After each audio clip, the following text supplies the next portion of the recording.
नमस्कार, मैं सारिका सिंह आपकी न्यूज एंकर लाफारा मीडिया से जुड़ गई हूं। आपके साथ देश विदेश की ताज़ी खबरों के साथ आइए नज़र डालते हैं 10 अगस्त की सुर्खियों पर। महाराष्ट्र में अब आवाज से होगी कोरोना की जांच। आदित्य बोले साबित हो गई नई तकनीकी। महाराष्ट्र में आवासा से हो सकेगा कोरोना टेस्ट। शिवसेना ने नेता आदित्य ठाकरे ने दी जानकारी। देश में कोरोना के मामले तेजी से बढ़ते जा रहे हैं। महाराष्ट्र सबसे ज्यादा कोरोना प्रभावित राज्य में टॉप पर। महाराष्ट्र में मरीजों की संख्या तेजी से बढ़ती जा रही है। अब महाराष्ट्र सरकार कोरोना टेस्टिंग के लिए कई तकनीकी इस्तेमाल करने जा रही। इस तकनीकी के बाद आवाज से कोरोना की जांच हो जाएगी। सुशांत अंकिता के हुए अलग, इसकी भी होनी चाहिए जांच, संजय राउत बोले। एक्टर सुशांत सिंह राजपूत मामले में अब जब जांच के साथ साथ राजनीतिक शुरू हो गई तो मामला पहले सिर्फ सुसाइड का बताया जा रहा था। अब उसी मामले को लेकर बिहार महाराष्ट्र सरकार आमने सामने आ गई। दोनों राज्यों के पुलिस की तानातनी सभी देश में। अब शिवसेना ने संजय राउत में इस केस में अलग बयान दे रहा है।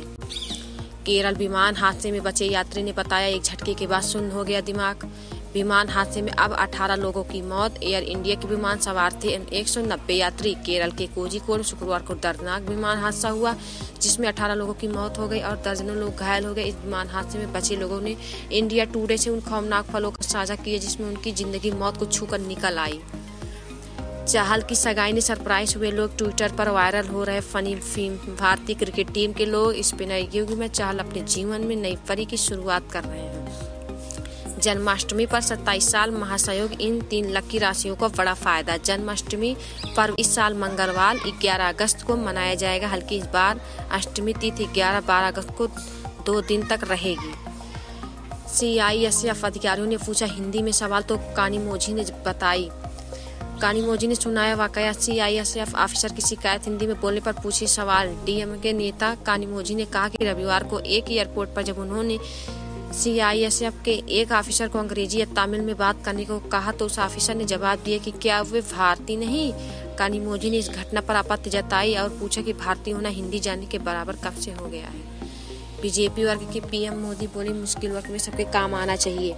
अंडमान और निकोबार कार्यकर्ताओं के साथ किए समाज सेवा और समर्पित संस्कारों को हमें समृद्ध करना है। PM प्रधानमंत्री नरेंद्र मोदी ने वीडियो कॉन्फ्रेंस के माध्यम से अंडमान और निकोबार के बीजेपी कार्यकर्ताओं के साथ संवाद के उन्होंने अपने संबोधन से कहा कि देश की आज़ादी के आंदोलन को धार देने वाली वीर सावरकर, नेताजी सुभाष चंद्र बोस जैसे आज़ादी के अनेक तस्वीर धरती जुड़ी हुई ऐसी पुण्य स्थली है।